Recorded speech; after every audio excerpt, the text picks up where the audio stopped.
Welcome back to another episode of B2B Shower Thoughts. And today we just want to talk about a little bit about cold outreach and specifically about LinkedIn cold outreach because it's something that a lot of people integrate into their wider marketing strategies, and it's a cost-effective way to get leads.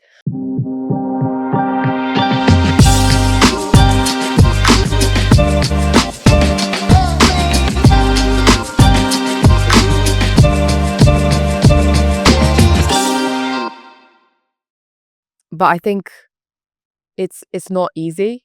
It's really hard, yeah. It's something that a lot of people try to do, but not many do it successfully. Yeah, we've done it. We've done it in the past. We continue to do it now, but our strategy is completely Very different. changed from when we first started to do it. I think the major changes that we shifted when we started working with mentors is we shifted away from pitch slapping towards more of a relationship, how it's built into our content, how our content aligns with our outreach. Also, just the way that we kind of categorize who we're reaching out to. Yeah. Like being very specific with smaller numbers, because before we would use list builders and just mass message. we'd have an offer mass message, we would have some replies, but they weren't great. Not many people converted. Yeah, No I one remember. converted at the start. So now we focus on a small quantity of people, but super relevant to who we want to reach out to, who we can actually help. Yeah. And that's where I think a lot of businesses go, or people that go wrong with reaching out to agencies, is that they don't really understand. They go for mass agencies, just massive lists of agencies. They'll spam them all with the same message. They understand that agencies have an issue with client acquisition. They'll use that as their pain point, which is true. Okay, agencies do struggle with client acquisition, and it's a big part of kind of what they do and what they need to survive.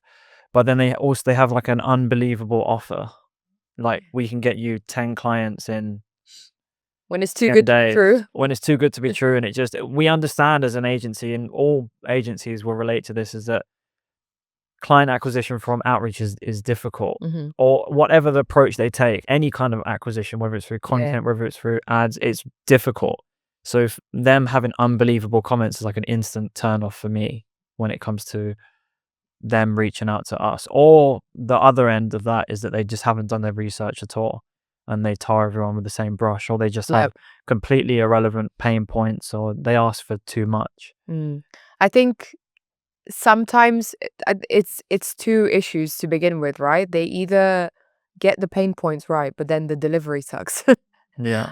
Or they just completely haven't done their research, and you can always tell when that happens. Yeah. Like you can always tell when it's like a standardized message written to fit all agencies, like nothing specific, nothing personalized. So that kind of leads me to my next question, which is, do you want to read some of the bad messages we've had and the worst messages? The worst messages. But what I've also done is I went through some of my recent messages from the last 3 months on LinkedIn, and I mean, it was easier to just pick out the ones I actually replied to. But I looked through the ones that I didn't reply to, and I tried to identify patterns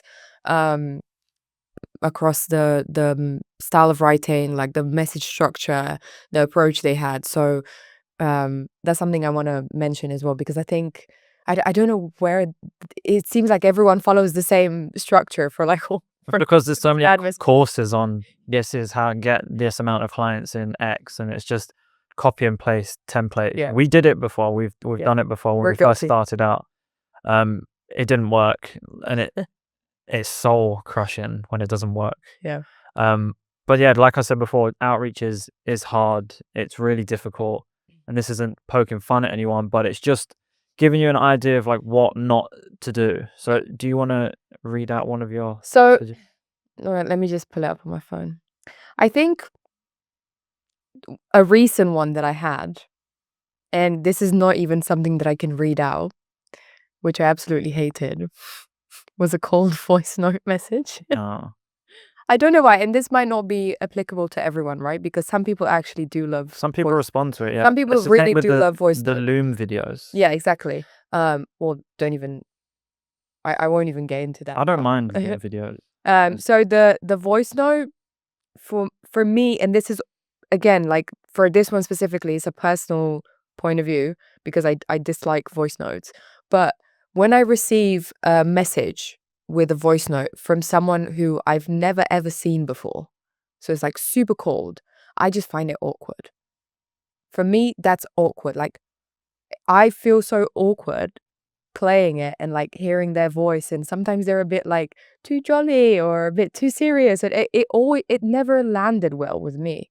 I don't know why that is. This is the issue though, it's personal preference. It It's is like personal preference, so that's I why don't really yeah. mind it. It doesn't bother me as much as someone, like I'll have an example of like getting silly things wrong or like asking for me it's like asking for too much.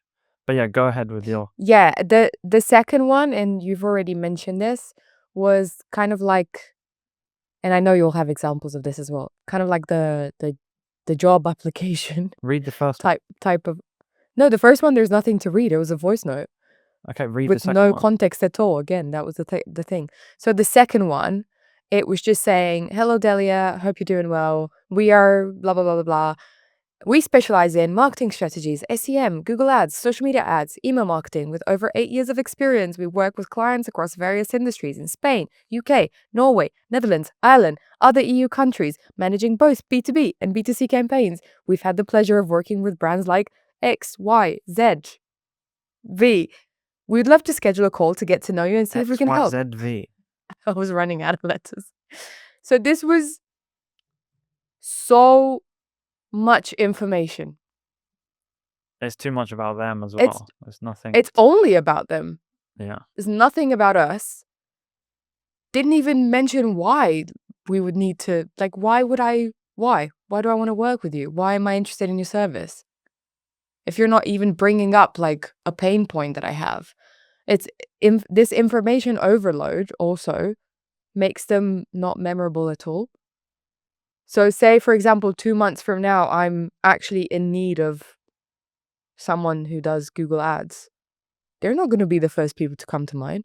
Yeah. I wouldn't remember anything from their message because there was so much information. But that's the whole point, is it just doesn't, that you're only noticing it now because you've gone through it and you've Yeah. picked it out. But the whole, forget all of that.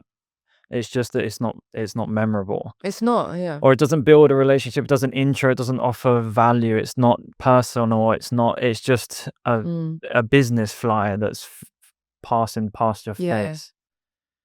So it's multiple things here, I'd say. It's information overload, lack of personalization, lack of research, you know. It's clear that there's no research behind this to customize your sequence based on like specific ICPs. And I know we spoke about this before the podcast, and you had a similar example as well with someone who messaged you something similar, but they were doing even more services. So yeah,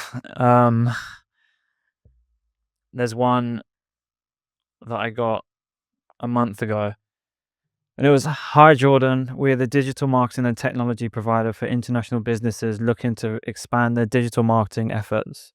We specialize in app development, software development, web development, technical SEO, backlinks, lead generation, TikTok ads, Facebook ads, LinkedIn ads, Google ads, graphic design, social media content, social media management." That's a lot. And that's followed by, "Please list your requirements below." See, so that's another thing. They're giving you homework before even saying hello. It's just so much. I mean, there's nothing wrong with being like a full service agency, but when it's like 1,000 things and you're asking me to list my requirements when I haven't, how do you know I have requirements? And fair enough, you're asking, but like, for me, it's just like an instant delete. That's like a pet peeve. I don't want to list everything. I don't want a list of everything that you do. And also, I think, like, why, asking someone to list requirements for a project, or like what they ask for requirements, right? That's a lot of work. I know, but I'm not going to listen to the message anyway. It's just completely irrelevant Yeah, past the yeah. I just think point. these messages should rather start a conversation, not ask people to just give me your contract or like let's work together tomorrow. Yeah. It's a bit much, a bit much. Let me see. I have another one here. Okay, I don't have an example for this, but it's a pattern I saw across multiple messages, and that's when automation goes wrong. Mm. And I know this is people's favorite because everyone loves when they receive a message that says, "Hey, F name," Mm. or "I'm enjoying the work that you're doing at company name." So I love automation tools. I love every tool that can, ease your process, like facilitate all of these processes. But I think we need to be very, very careful when doing outreach because these things happen.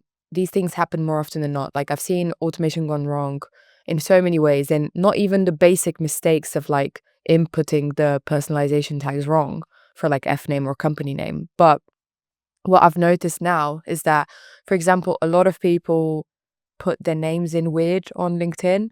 So, like, some of them will have like an emoji or whatnot. Mhm. Um, It's to see if people were using automation yeah, exactly, originally. right? It's to suss them out. But some automation tools don't recognize that. So then you end up sending people messages with like all of their emojis, and it makes it very obvious that it's an automated message. So like not saying that you wouldn't know that it's an automated message, but You like can't use don't automation be on don't LinkedIn be anyway obvious. Yeah. Yeah, LinkedIn has like very strict policies against with automation. third Yeah. party tools anyway. And then another problem, I think a huge problem with these automation tools that I've noticed is that there's a lot of people when it comes to like higher roles, higher in the company, there's a lot of people that actually have multiple roles, or like they're active in like multiple companies. And then what I've seen happen is that so for example, you're trying to target them for their work at company X, and then the automation tool picks up on the wrong company from their LinkedIn profile. So you're referencing a company pitching your services that has nothing to do with your services. Yeah. So do you have any other examples? Do you want to read them out? I have one more example. Hi Jordan, your website probably isn't performing so great. And then there's a 2-day gap where I didn't send him anything back. Wait, that was the whole first message? Yeah, Just an insult? just insulted me. And then after that, it was followed by, we help marketing agencies optimize their website for leads. I think we can help you if you're up for it. Do you have 30 minutes to discuss? Question mark. Did you ever reply to that? No, I didn't reply to that. I think insulting people is Oh my wrong. god. People think, I think that they think that if they say something controversial or provoking, that it's gonna push you Yeah. into action. But most of the time, it's just gonna push people away. But I don't know Insult someone's business. if you remember, but 5 years ago when we first tried cold outreach, and I think it was via email, and we got a writer to do the sequence for us. Mhm. That was his advice to us, that we should do a sequence that focused on highlighting something that they're The doing wrong. negative parts The of their negative website. parts. Yeah. And But it wasn't so much insulting. It was just that it was something like we noticed X. He went through and identified different things with people's websites and said this could be improved, this could be improved, yeah. this can be improved. And then we had one woman reach back to us. It was in bold capital And red. letters that said "fuck off" in bold We're gonna capital beep this out on YouTube. capital letters. Yeah. In red as well. I posted about it, I think. Yeah. Before. That was bad. I And think that And that's the day I stopped reaching out to people, and I messaged that guy and said, I don't think we should work together. oh my god, that was so bad. So we've been there. We've been Yeah. in the trenches. Absolutely. And we understand that not everyone responds well to controversy, especially you just shouldn't insult people, I think. Yeah. It's a learning curve. Let's put it like It's that. Harsh learning curve. But I think there are a few people out there who have kind of mastered it. And there are a lot of learnings there. Like what I've noticed from the messages that I've replied to, I try to do a deep dive and understand why I've replied to them, Yeah. as opposed to the ones that I completely ignored. I think most people are numb to outreach as well. Yeah. It's very rare Yeah. to actually, for me, it's very rare to reply to a message unless I have some kind of Interest or reason, or I mean, a lot of people are saying the same thing. That's the yeah. over and over again. I think the moment you try to stand out through your message, but like again, that can be done really badly. Like the whole standing out part can be done really, really badly or really, really well. One approach that I really liked, it was kind of like an organic looking approach. I don't think it was automated. I'm pretty sure it was organic. So That's good that you don't know. yeah, I'm not entirely sure. For me, first Assume impression, everything's automated now. yeah, yeah. But for me, first impression, I think that was organic. So I think that was like manual, you know. So he and said, "Hey Delia, just wanted to say thanks for dropping a like on my post yesterday. Really appreciate it. How's your week going?" See, I don't like that. I know, I don't but like the things that I thank you for liking my post. wouldn't necessarily reply to it, but I remembered his post. His post was good. Yeah, so this is what I'm talking about personal preference. Yeah. Is that for me, like, it becomes a bit annoying that like someone messages me saying, "Hey, thanks for liking my post," Yes, but I want to add to that. unless it's like super valuable. That's what I want to say. So I want to add to that. It wasn't like I've gotten a lot of messages like this, just saying like, "Hey, thanks," and I've sent messages like this just to test them. I don't always reply, but the reason why I replied to this specific person was one, they messaged me like within 24 hours after I commented on their post. So the post was still very fresh in my mind, and I remember liking the post. Mhm. So I remembered who he was, right? And then another thing that made me reply is that I went to his account and looked through his LinkedIn profile, and I was like, "Oh, cool. This guy's legit, like proper professional." He had a very like well curated profile. You could clearly see he had like a solid content strategy. So it's just the way my subconscious worked, right? I was more inclined to Yeah, reply to him. for me, it's I don't mind it when it's like if I'm continually engaging with someone's content. Yeah. It's me. I engage with people's content because I like the content and I Yeah. think it's valuable, and I actually take something away from it. And if someone messages me saying, "Hey, thanks for like the constant support," that's like a nice thing. Yeah, that's a nice. Where if I've just liked one person's post that I've never seen before. It's the first time I've ever done it, and someone's like, "Hey, thanks for liking my post." Fair enough, that's okay. But it's the next part that comes where it's like a compliment, if you Yeah. call it that, followed by like when someone's trying to like worm their Yeah. way in and be like, "So, are you doing any blah blah blah?" And it's like, "Oh God, But I think we're also a little bit biased when it comes to this because we're so familiar with the whole outreach scene yeah, that we can instantly see. But I think this is why this episode is particularly helpful to people trying to reach out to agencies, because agencies know. We know, we do this on a daily basis. We know when someone's just trying to pitch us and it's but it's also I don't mind if someone's trying I to don't pitch if mind. I've like so I'll go over an example after this, but You go ahead, you do an example of a good message that you've received. so for reference with this one, I'd been seeing this person's content for 6 months beforehand. Mhm. I would take stuff away. I even sent you a few posts. Yeah. And I was constantly engaging with it. And they messaged and reached out to me and was like, "Jordan, no like intro." They hadn't messaged me before, but obviously they knew that I knew who they were. I knew what they did. I had a very basic understanding of who they were, but most importantly, I knew what they were offering. Yeah. And they just were straight up and said, "Jordan, not sure if you've seen, but we've recently launched a done for you service for X. Here's a link to all the details, worth a chat." And see, this wouldn't seem like it would work if that Yeah, is like a cold outreach with no with no context background, behind yeah. it.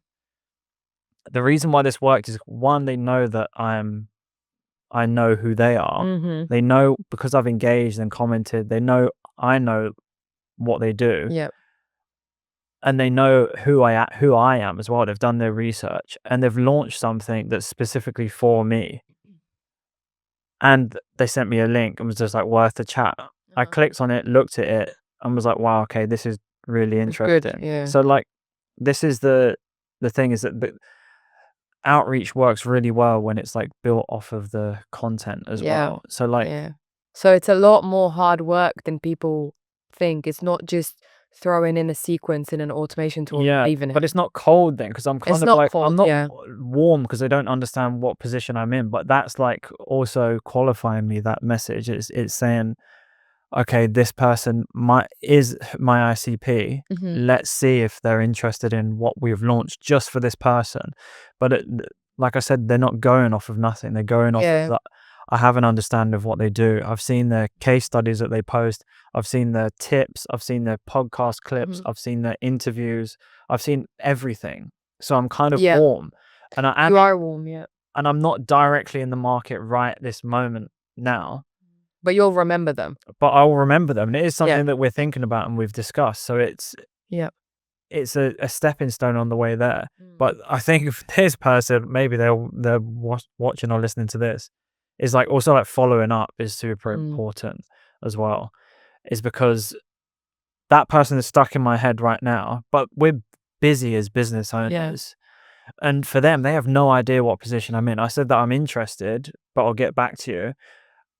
I just haven't got back to them yet, but the follow-up there, that's when the follow-up is like Did they super follow up? important. No, they didn't follow up. See, guys, I've seen this happen a lot, actually. I've replied to a few messages where and this was something recent, I remember, because it was someone messaged me, weirdly enough, someone messaged me about with a service that I was actually looking into recently. And I was like, I replied instantly and I said, oh yes, I've actually been looking into this. Please do send me more information. And then they ghosted me.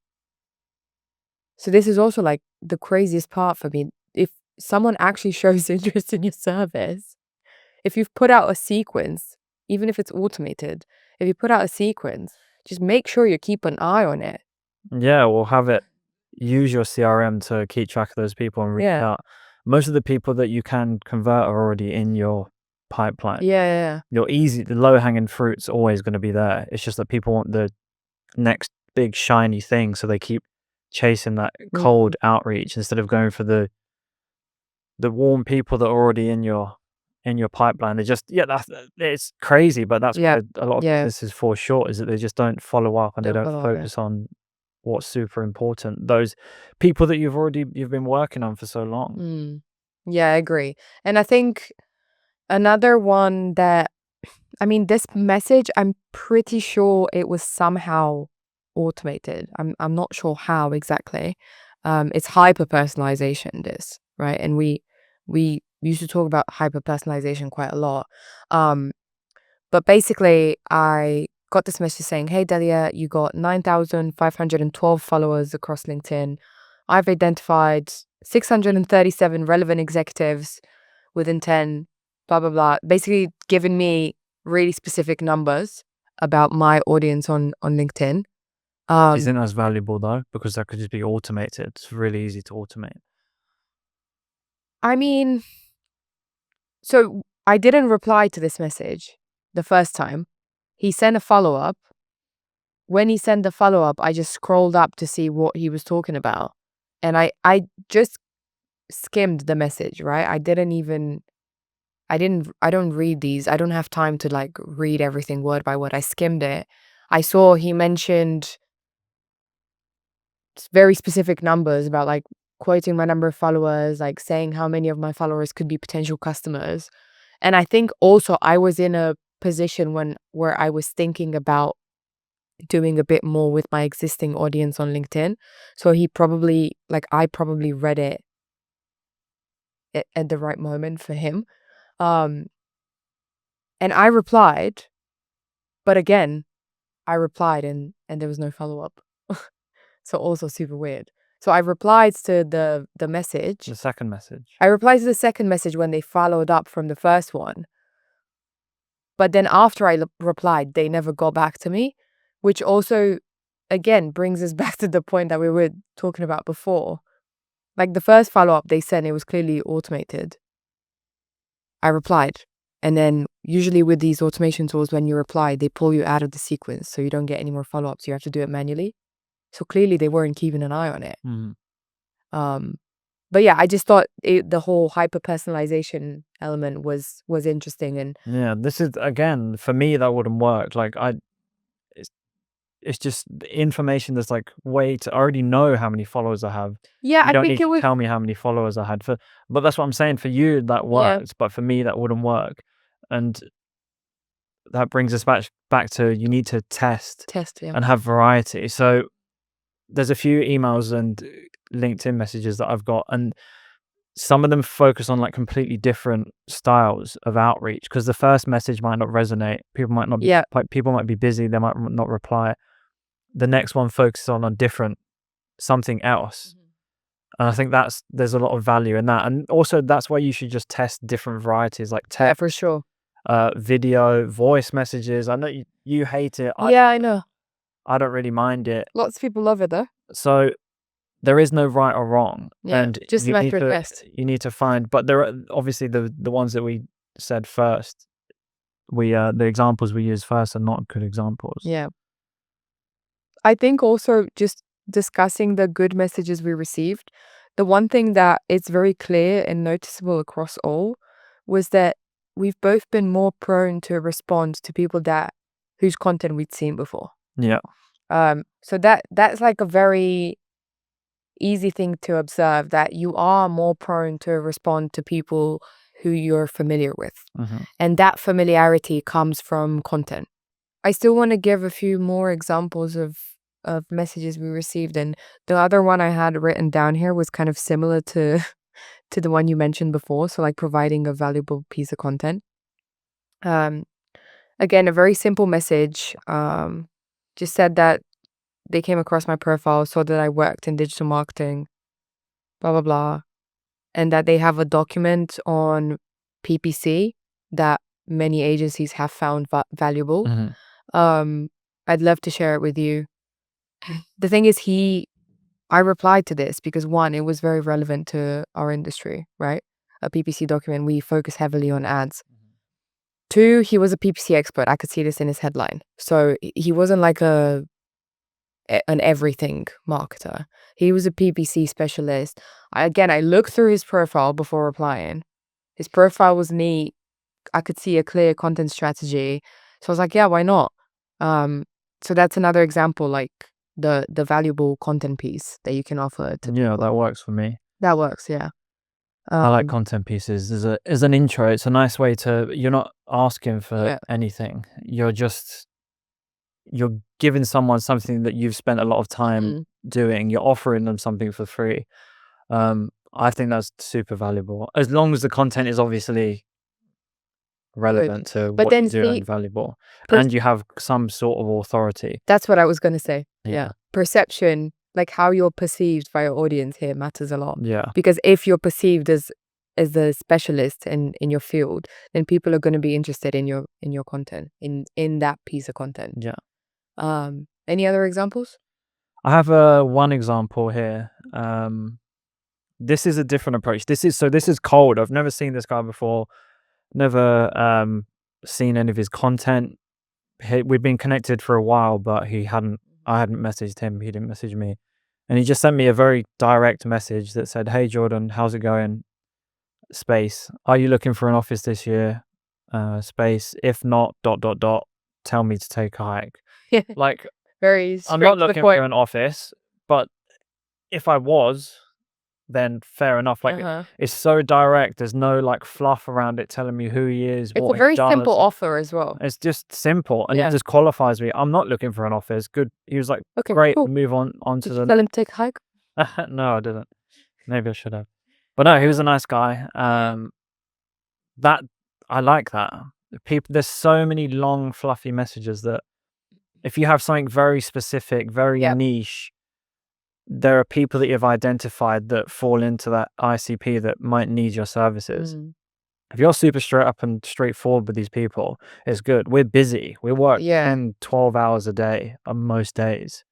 We're putting out fires. So I don't have time to read someone's Yeah. 25-minute long LinkedIn story about who they are in a message.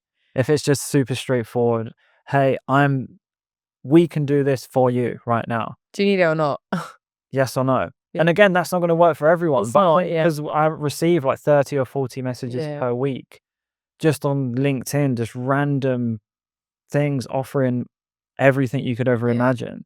That kind of short, snappy message like really works for me. But see, I think this again takes us back to that first initial phase of research, right? It's super important. Yeah. If you do your research right and you understand your audience properly, like you know, say someone's targeting agency owners, right? You know what their day looks like. You will obviously know that they're busy. You can't be sending agency owners like Yeah. I have long ass messages. another example that touches on that point. So someone that we work with forwarded a message from someone else to me Mm-hmm. about something they offer.